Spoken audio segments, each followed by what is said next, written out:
Winsford is a historic market town on the River Weaver in Cheshire, West England. Its roots run deep in the salt industry, which defined much of its past. Growing up in this town, Kirby Simone Noden might have had a happy life, but sadly, it didn't stay that way. Not much is known about Kirby's early life. She was born on October 27, 1984, to mother Anita Noden, and was described as a lovely young girl. Quiet, artistic, and fun to be around. According to her friend Rebecca Tilford, you could go to Kirby and tell her anything, and she wouldn't judge. She wouldn't tell anybody. I was close friends with her. Yeah, I thought the world of her. One of Kirby's closest childhood friends was Dean Lowe, a boy described as funny, outgoing, and the class clown. Dean's father and Kirby's mother were also close friends, so it was no surprise the two grew up side by side. It helped that they went to the same school and were around the same age as well. Dean was taken into foster care when he was just a few months old. Despite that, he often came across as confident and wild, the kind of kid who always drew attention. Unlike Kirby, who was quiet and gentle, Dean had a reckless nature about him, and maybe this is what drew her to him. They started dating at just 14, and at that age, the love between them seemed mutual. Close friends and family could see how much they cared for each other, and to Kirby, Dean was everything. She even seemed to go as far as idolizing him. Still, not everyone saw their bond in the same light. Mutual friend Rebecca, who was also Dean's cousin, recalled Kirby was nothing like Dean. Kirby was just too innocent and kind and lovely. Rebecca also remembered an unsettling childhood memory when Dean took her to a swimming pool and told her to hold her breath underwater for as long as she could. When she finally tried to come up for air, Dean pushed her back down and tried to hold her there. Right around the time they first started dating, Dean began showing signs of violent behavior. He started experimenting with drugs and his temper became unpredictable. Rebecca recalled an instance where Dean's father, Roger, called her asking if his son could stay at her house for a few days. Dean had reportedly gotten into violent fights in his neighborhood, one of which ended with him biting someone's nose off. From 14 to 20, Kirby's relationship with Dean was pretty on and off. After she turned 20, things finally ended between them, and Kirby eventually started seeing someone else. With Kirby out of his life, Dean's behavior became even more volatile. When he was 25, a family member told him about her own relationship and how her partner had cheated on her. Dean reportedly got infuriated at this, stormed to the man's house, and stabbed him with a screwdriver. When his victim collapsed unconscious, Dean dropped a television on his head. Maybe in Dean's mind, it felt like a way to justify violence, to make it seem like it had a purpose. But to everyone else, it was just another sign of how dangerous he had become. Because of these violent outbursts, Dean's reputation in the family grew darker, with Rebecca even describing him as the nightmare of the family. During those 5 years apart, Kirby had a child with another partner, but their relationship eventually fell apart. By 2010, she and Dean found their way back to each other, calling themselves soulmates. This time, they seemed extremely invested in one another. Despite their personal struggles, they shared the feeling that it was them against the world. Not long after reuniting, they had a child together. In fact, they had 2 children, but by then, Dean's drug use had spiraled out of control. His heavy dependence on heroin drew the attention of social services, and eventually, their children were taken from their custody. The loss devastated Kirby. At first, she was worried about Dean's heroin use and how it was affecting their lives, but over time, she fell into this exact same addiction. Friends and family strongly believe that Dean's influence pulled Kirby into the same destructive path that he was already on, but Kirby trusted Dean. She believed he would protect her no matter where they went, and she was willing to leave everything behind to be with him, even if it meant living a hard, unstable life fueled by drugs. And she did just that. In 2011, the couple had adopted a nomadic lifestyle, going from place to place before eventually moving about 250 miles away to Devon. Rebecca couldn't recall any particular reason why they chose that area. According to her, most of Dean's close family had already passed away, and he simply wanted to get away from everything. Kirby's family, on the other hand, desperately tried to talk her out of the relationship. They wanted to stay in touch and keep her close, but Dean would not allow it. He manipulated her, forcing her to choose between him and her family. Because Kirby loved Dean so much, she chose him. Rebecca managed to stay in touch with Kirby, even as her life with Dean became more unstable. She later recalled, "It was the most consistent way of being able to keep in contact with them. They didn't have mobile phones for very long. They never really had a fixed address. It was just sofas and doorways and wherever they were. I do believe that Kirby could have gone home whenever she wanted, but Kirby didn't want to leave Dean. They seemed quite happy with their little life that they had going on there." Now, there were really 3 people in this relationship. There's Dean, Kirby, and drugs. At this point, drugs had become a daily part of their lives, as essential to them as food and water. Kirby had texted Rebecca several times saying she wanted to get clean, but it was never easy for her. Each time she tried, Dean would drag her back into it. Rebecca continued to check in on them whenever she could, but deep down, she knew there wasn't much she could do to change the direction that their lives were heading in. In 2012, the couple sought help from a charity. For a while, it seemed to work as they managed to stay clean. But eventually, they relapsed, falling back into their same destructive cycles. By 2013, the couple had moved to Launceston, Cornwall, sometimes sleeping on the streets and other times staying in local social housing. Ellie Gerrard, a former neighbor, remembered seeing Kirby often. She spoke kindly of her, describing her as very bubbly, very northern, big smile, kind-hearted. Ellie admitted she never really understood why Kirby was with Dean. To her, he always seemed distant and detached. Over time, Ellie and Kirby grew close, and Kirby confided in her that she wanted to turn her life around. She dreamt of getting her children back, earning some money, and finally getting sober. But Dean wouldn't let her go. He manipulated and sabotaged every attempt Kirby made to rebuild her life.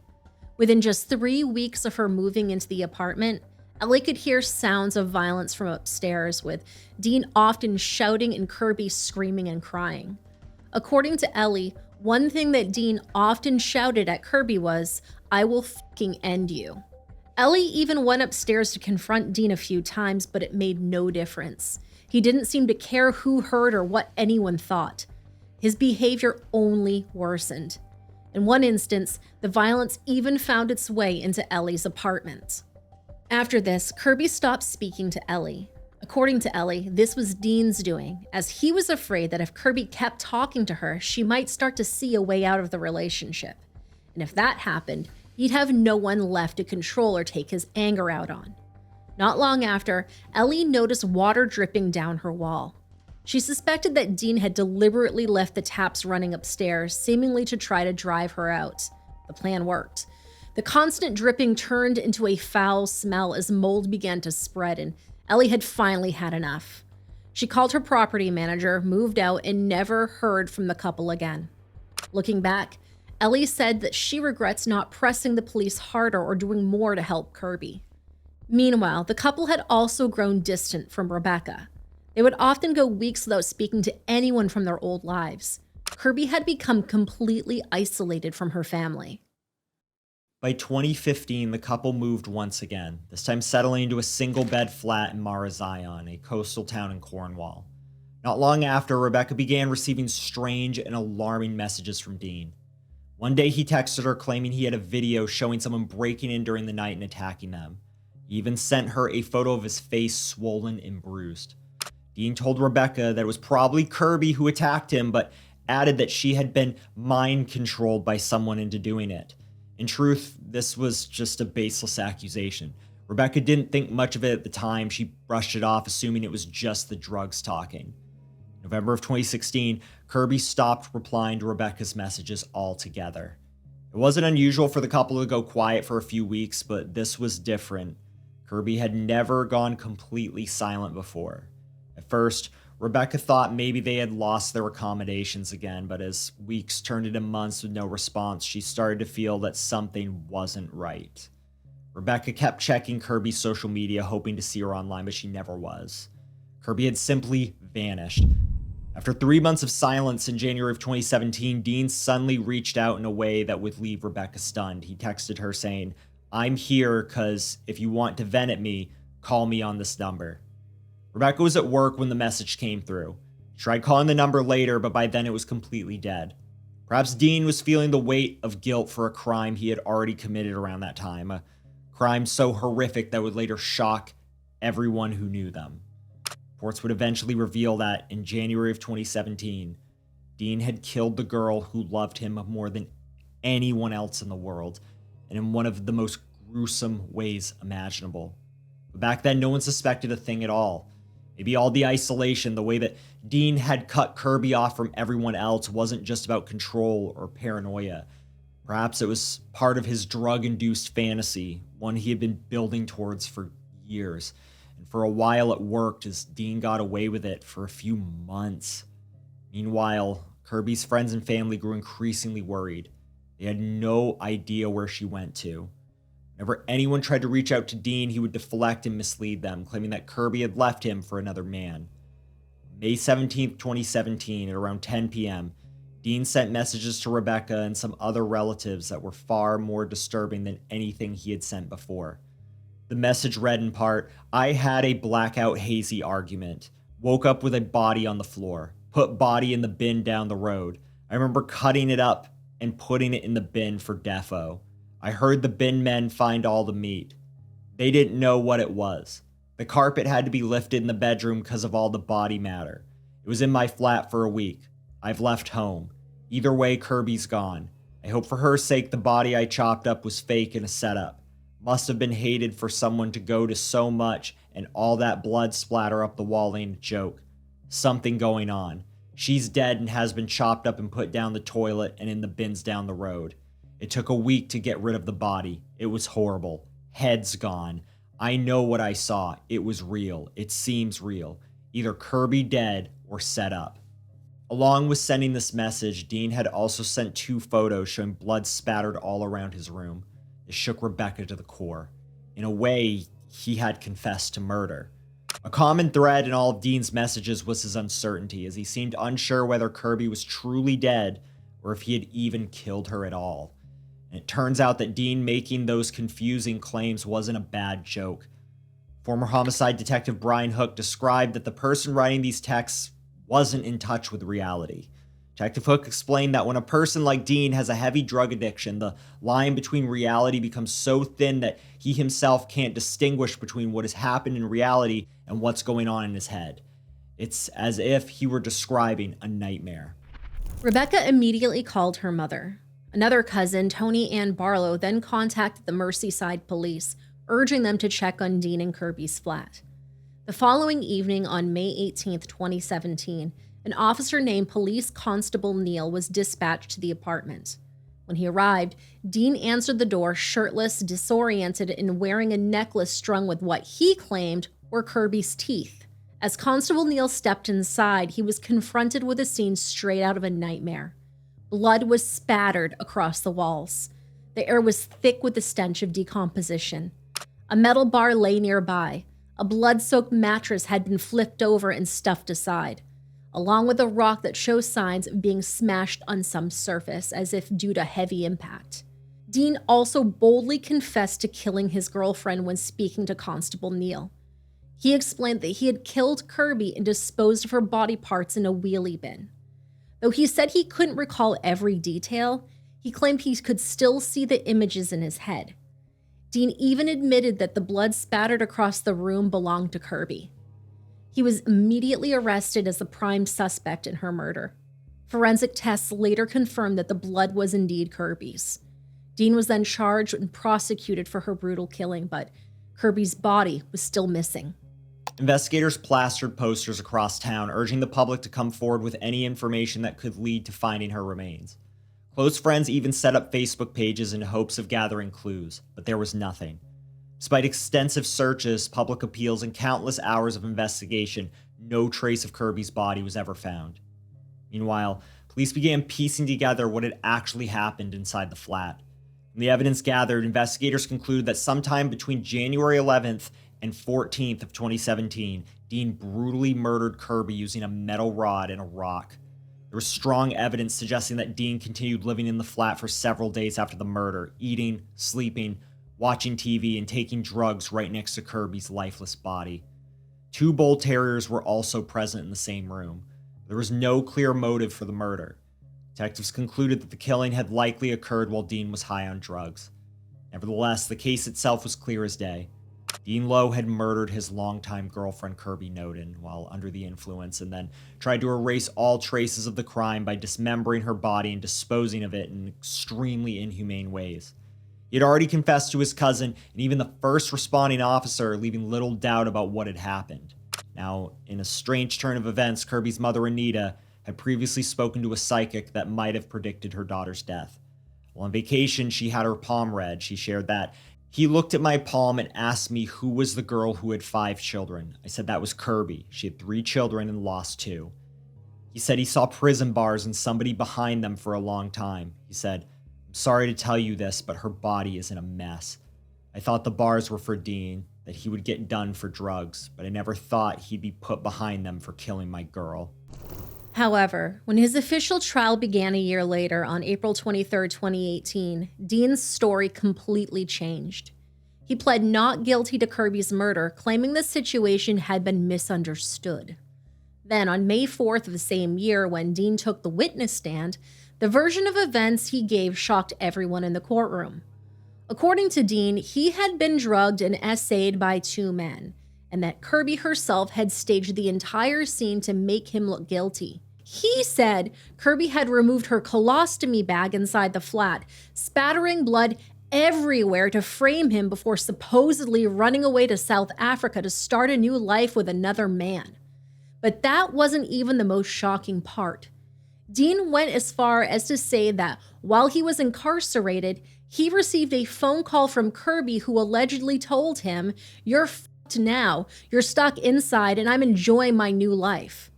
It was an absolute vile and manipulative claim.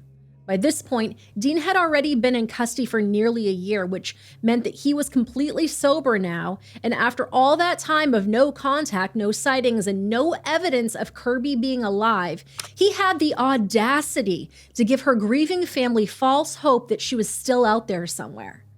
Dean's trial stretched for over 2 weeks, but throughout every hearing, he showed no signs of remorse. He sat there coldly, expressionless.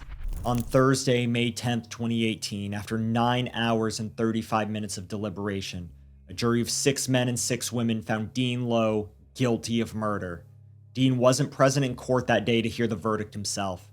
Earlier, he had told the court that he and Kirby spent Christmas of 2016 together. He claimed that the last time he saw her was sometime between January 10th and 15th of 2017. Prosecution argued that Dean had brutally beaten Kirby to death and disposed of her body in an attempt to hide his crime. According to them, Kirby was already dead by January 14th when Dean tried to withdraw money from her bank account in an ATM. Paul Dunkels, Queen's counsel, leading the prosecution, told the court, "Having killed her, the defendant moved her body, probably in pieces, and cleaned up the worst of the blood and cutting away the worst of the carpet. For 4 months, he lived on in the flat in the state it was in. Living in the midst of what he had done must have been gruesome." After the verdict was delivered, Mrs. Justice May told the court that she would need time to carefully consider Dean's sentence. She also requested that Anna Vigars, King's counsel, representing the defense, provide any relevant findings from the psychiatric evaluations that had been conducted on Dean. In a heartfelt statement following the verdict, Kirby's family said, "Dean Lowe has taken away from us something totally precious, and although we welcome this verdict, it will never replace our loss." Dean's final sentence was handed down on Tuesday, May 15, 2018 at Exeter Crown Court by Mrs. Justice May. In her remarks, she stated that no one would ever truly know what happened to Kirby Noden, as there was no body to reveal the extent of your deadly abuse, no one there to mourn or say goodbye. She described the killing as a pitiless attack on someone who had done nothing but love you devotedly. Justice May condemned Dean's repeated denials, calling them an act of cowardice and cruelty. She continued, "Your lies about her are the very opposite of remorse. You have never once expressed any regret for all that you have done. By all accounts, Kirby was besotted with you, following wherever you went, doing whatever you asked her to do. She described you as the love of her life. You, on the other hand, spoke of her as that skanky bitch."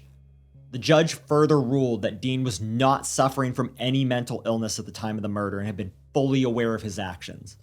Dean Lowe was sentenced to a minimum term of 28 years behind bars. Even though everyone, including Kirby's mother, believed justice had finally been served, Rebecca still mourned Dean in her own way, as in her words, "The Dean I knew growing up would have never done that to Kirby or anybody." And yet, he did. But the man who committed this horrific act wasn't the same Dean Rebecca once knew. He had become someone entirely different. A hollow, cruel version of the boy she grew up with. A man capable of destroying not only Kirby's life, but also every trace of her existence, robbing her loved ones of the chance to say goodbye or hold a proper funeral. But the people Kirby touched in her life continue to remember her as the kind-hearted person she was. Rebecca said of Kirby, "You could just not know her, and you just feel like you've known her forever. She's just one of them people." Ellie held back tears as she remembered her in tender words. She was really lovely.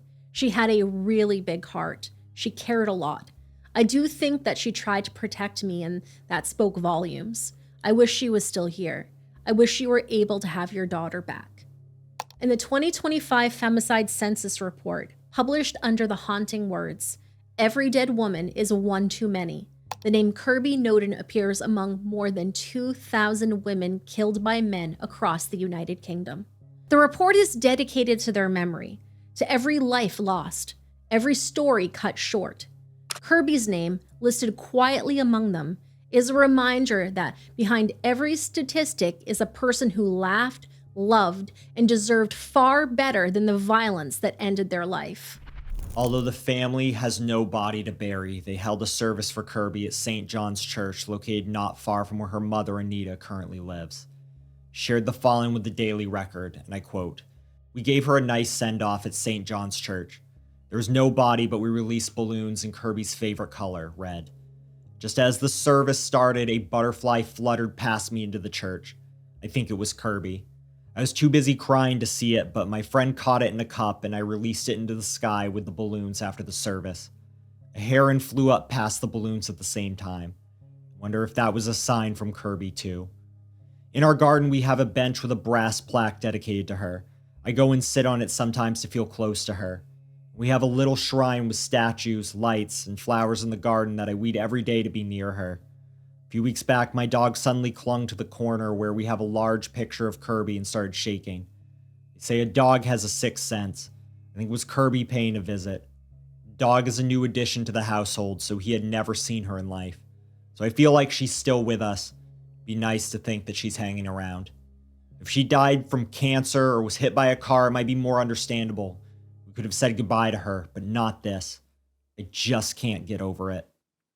From her home in Cheshire, Anita shared with reporters the contents of a box sitting on her coffee table, saying, "Now all that's left of my beautiful girl's in this small box. Just a few pieces of cheap jewelry.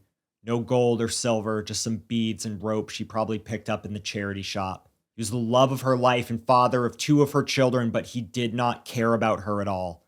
I wish I could have been there to save her." So, I have a couple things to talk about with regards to this episode. And the first one is something that we saw when we covered Sulea Williams, and we saw it again when we did Kirby Noden. So, while doing my research into this case, I came across Kirby's mother, Anita's Facebook page. And she made a post on July 4th, 2018 that said, "If people are putting stories in magazines, get it right. Her name is Kirby Simone, not and never has been Kirsty. I know I am her mother, or should I say, broken-hearted mother." So this is Now, important to put out there because I know there's going to yes. be a lot of people who have seen this covered somewhere else saying, "Hey, you have her name completely wrong. It's Kirsty, not Kirby." No, this is her mother. It is absolutely Kirby Noden. Now, I will note how people are getting this wrong. Not only is Kirby's mother saying this, but the people who got it wrong are the BBC. Let's see who else did. I'm just scrolling. You can look this up if you want to as well, simply using Google. Cornwall Live, which is, I'm assuming, some sort of news. It's a news outlet in the UK. Yeah, sorry, not doing my words well again. The Daily Mail messed it up. The Devon and Cornwall Police on their Facebook page messed it up. The Irish Independent messed it up. Torbay Council's UK.gov page messed it up. So it's like It's just amazing to me. Like all these different outlets and sources have mom right there to talk to her, but are still getting it wrong. Now, when we did Suleia's case, I made a pin post about this as to why it's fine for the mainstream media, and in this case, even law enforcement, to mess it up. But when you have independent creators covering a case, if we even sneeze, it's now a problem. You get what I'm saying? Like our I cats posed come this. on screen and it's a problem. It's a problem. Like when I posted this question, this was a rhetorical question. I didn't actually need advice or anyone to answer me. I know the answer to this. It was more of a, I need you to think about this type of thing. Yeah. And here we have another example of just everyone messing it up when you have mom there to ask, or simply just doing some simple searching in your research. Giving the police and mainstream media a pass, but holding creators to a much, much higher standard. And look, we actually got it right. So I just want to make this clear right out the gate that in trying to honor a victim or talk about a victim, at least get their name right. Right. And so that's why we're making it clear. No, it is Kirby, not Kirsty. Yeah, and stop with the crabs in a bucket mentality, because that is actually the answer to my rhetorical question. But anyway, the other thing that we found here, or not really found, but we really were just like wondering about. So Kirby, when she was dismembered by awful Dean, was flushed down the toilet and also thrown away in dumpsters. And a question really I had with this, and maybe some of like our UK listeners can answer this, is why wasn't she found? Like sometimes things go to a sort facility over here in the States and you'll find things. Not always, as we've seen with a lot of like child victims, they end up in landfills and are never found again. But is this something that you have there? Like that was just like what made me curious, how none of Kirby's parts were found, not even a head.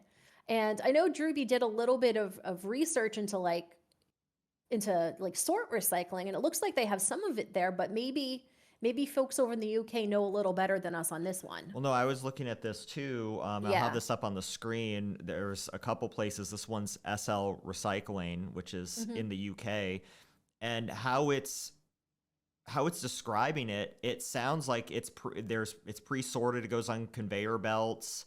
I don't see anything here that wouldn't tell me a way that the body parts would have gone missing. Now, obviously, here in America, when something like this happens, it's not a guarantee that they'll find somebody, especially a child, if they're sent off to a landfill.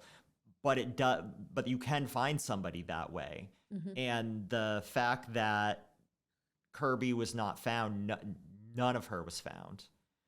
Right. I'm and just then a little this is also confused. a person on drugs too. Like they could have just been saying really crazy things. It's possible. They could have thrown her in the ocean. It's possible he didn't even put her in the bins. And that could be the explanation to all this, is why didn't they find her during the sorting? Well, he claims he threw her in the garbage. Maybe she didn't actually get thrown in the garbage. We'll never know. And this is what happens when a perpetrator is on drugs, unfortunately. Right.